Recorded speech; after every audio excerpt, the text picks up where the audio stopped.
कार्यक्रम के प्रायोजक हैं छयांग health care India private limited.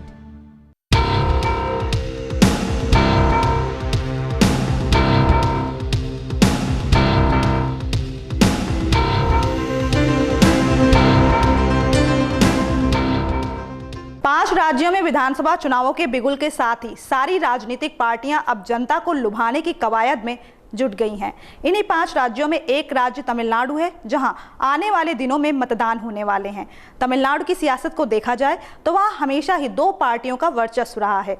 वर्तमान मुख्यमंत्री जयललिता और डीएमके मुखिया करुणानिधि के बीच हमेशा ही सियासी जंग चलती रही है। नमस्कार, मैं हूं गायत्री गुप्ता, लेकर हाजिर हूं एक बार फिर से अपना खास कार्यक्रम पब्लिक फेस।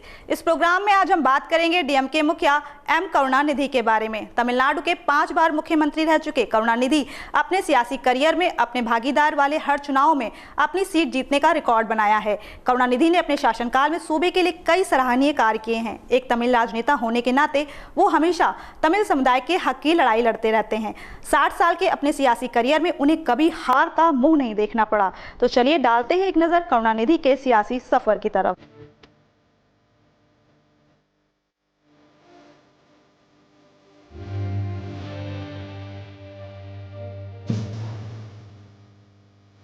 आज राजनीति के सफल मुकाम पर पहुंच चुके करुणानिधि ने जस्टिस पार्टी के अलगिरी स्वामी के एक भाषण से प्रेरित होकर मात्र 14 साल की उम्र में राजनीति में कदम रखा और हिंदी विरोधी आंदोलन में भाग लिया। उन्होंने अपने इलाके के स्थानीय युवाओं के लिए एक संगठन की स्थापना की।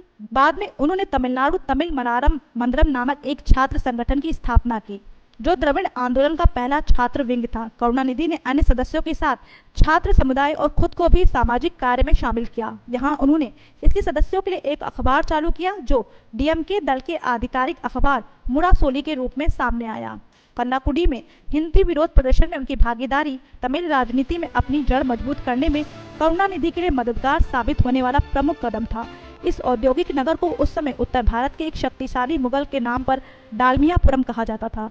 विरोध प्रदर्शन में करुणानिधि और उनके साथियों ने रेलवे स्टेशन से हिंदी नाम को मिटा दिया और रेलगाड़ियों के मार्ग को अवरुद्ध करने के लिए पटरी पर लेट गए। इस प्रदर्शन में 2 लोगों की मौत हो गई और करुणानिधि को गिरफ्तार किया गया। करुणानिधि को तिरुचिरापल्ली जिले की कुलिथलाई विधानसभा से 1957 में तमिलनाडु विधानसभा के लिए पहली बार चुना गया।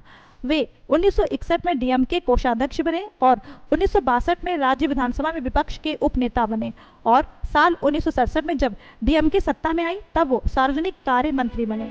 जब साल 1969 में अन्नादुरई की मौत हो गई तब करुणानिधि को तमिलनाडु का सीएम बनाया गया। मई 2006 के चुनावों में अपने गठबंधन की तरफ से उन्होंने अपनी प्रमुख प्रतिद्वंदी जयललिता को हराने के बाद साल 2006 को तमिलनाडु के मुख्यमंत्री का पदभार संभाला। वे तमिलनाडु राज्य की विधानसभा के सेंट्रल चेन्नई के चेपोक निर्वाचन क्षेत्र का प्रतिनिधित्व करते हैं।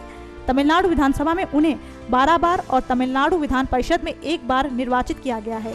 करुणानिधि ने अपने कार्यकाल में राज्य में पुलों और सड़कों के निर्माण कार्य में गहरी दिलचस्पी दिखाई और बहुत से लोकप्रिय कार्यक्रम भी शुरू किए।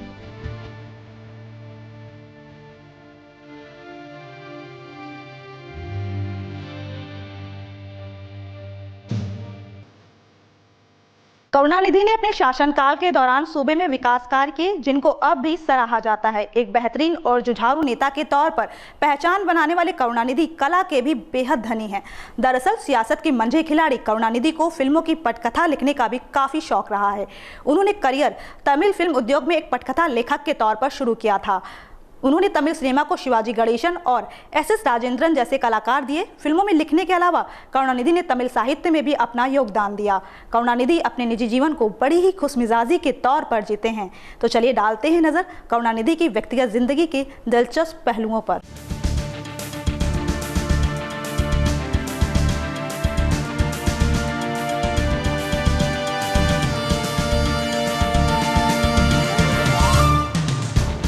भारतीय राजनीति में तमाम राजनेता हैं, लेकिन करुणानिधि उन सभी लोगों से हटकर हैं। एक राजनीतिज्ञ के साथ क्रिएटिव होना उन्हें एक अलग ही श्रेणी में लाकर खड़ा करता है। करुणानिधि ने तमिल फिल्म उद्योग में एक पटकथा लेखक के रूप में अपने करियर का शुभारंभ किया। उनके लेखन में द्रविड़ आंदोलन की विचारधारा का पुट रहता था। इस कारण से उनके विचारों का विरोध भी हुआ। उन्होंने तमिल सिनेमा जगत का इस्तेमाल करके पराशक्ति नाम की फिल्म के माध्यम से अपने राजनीतिक विचारों का प्रचार करना शुरू किया। पराशक्ति तमिल सिनेमा जगत के लिए एक महत्वपूर्ण मोड़ साबित हुई, क्योंकि इसने द्रविड़ आंदोलन की विचारधाराओं का समर्थन किया।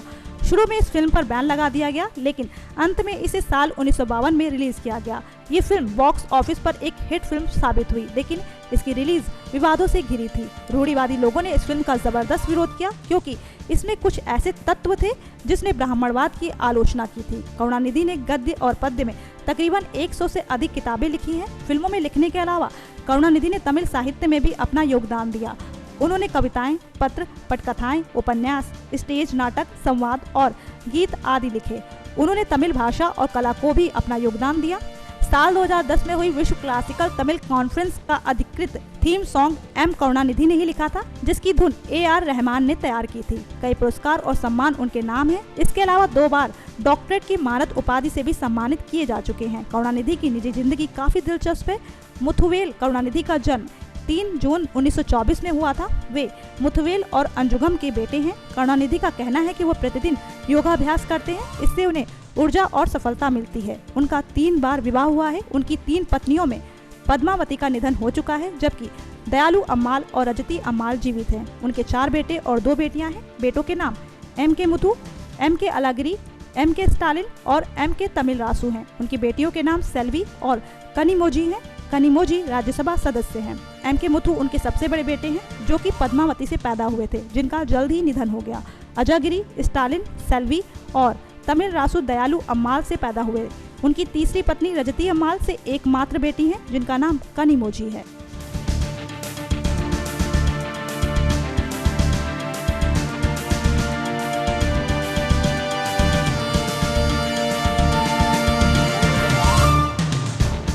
करुणानिधि अपने समर्थकों के बीच कलईनार कलाकार के तौर पर पुकारे जाते हैं। अपनी पटकथा और कहानियों के माध्यम से उन्होंने समाज को जागरूक बनाने की पहल की है। भले ही अपनी आवाज बुलंद करने के लिए उन्हें विरोध का सामना करना पड़ा हो, लेकिन उन्होंने इसकी जरा भी परवाह नहीं की।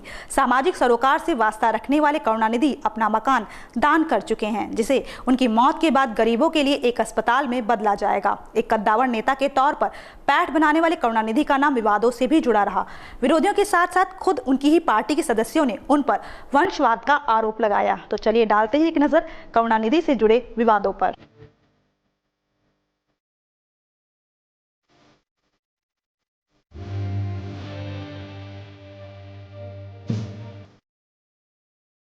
जैसा कि करुणानिधि द्रविड़ आंदोलन की विचारधारा से प्रेरित हैं, तो उनके बयानों में भी ये साफ उस वक्त झलका जब करुणानिधि ने 24 अक्टूबर 2002 को विवादित बयान देते हुए हिंदू का मतलब चोर बताया था। बवाल बढ़ने पर करुणानिधि ने हिंदू विश्वकोश का हवाला देते हुए अपने बयान को सही कहा था।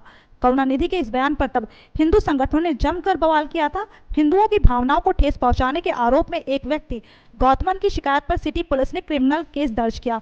करुणानिधि के खिलाफ FIR दर्ज नहीं करने पर गौतमन ने हाईकोर्ट में याचिका दायर की थी। साल 2005 को हाईकोर्ट ने पुलिस से केस दर्ज करने को कहा। इसके बाद साल 2006 को पुलिस ने FIR दर्ज की थी। साल 2011 में DMK के सत्ता में रहने के दौरान इस मामले की जांच ठंडे बस्ते में डाल दी गई थी। इसके साथ ही UPA कार्यकाल में 2G स्कैम के चलते उनकी खूब किरकिरी हुई, क्योंकि इस घोटाले में उनके बेटे A राजा और बेटी कनिमोजी का नाम सामने आया। बता दें, A राजा UPA सरकार में तत्कालीन टेलीकॉम मिनिस्टर थे। वहीं जब उनकी बेटी कनिमोजी की रिहाई का वक्त भी नहीं बीता था कि करुणानिधि की एक और बेटी पर धोखाधड़ी का आरोप लगा। करुणानिधि की बेटी सेल्वी पर आरोप लगा कि उन्होंने तमिलनाडु लोक सेवा आयोग में सदस्य बनाने के नाम पर पैसे वसूले हैं। इसके साथ ही करुणानिधि पर वंशवाद का आरोप भी लगा। उन पर ये आरोप बाहरी खेमे से नहीं, बल्कि खुद उनकी ही पार्टी के सदस्यों ने लगाए। उनकी पार्टी के कुछ सदस्यों और अन्य राजनीतिक जानकार ने करुणानिधि पर कुल पक्षपात को बढ़ावा देने और नेहरू गांधी परिवार की तरह एक राजनीतिक वंश का आरंभ करने की कोशिश करने के आरोप लगाए।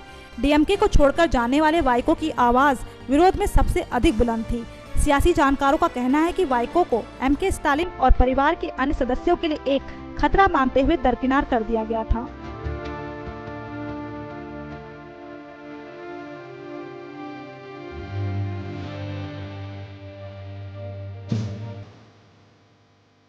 करुणानिधि के साथ तमाम आलोचनाएं और विवाद जुड़े रहे। जब खुद उनके बेटे और बेटी पर घोटाले का आरोप लगा तो उनकी राजनीतिक छवि को बहुत हानि पहुंची।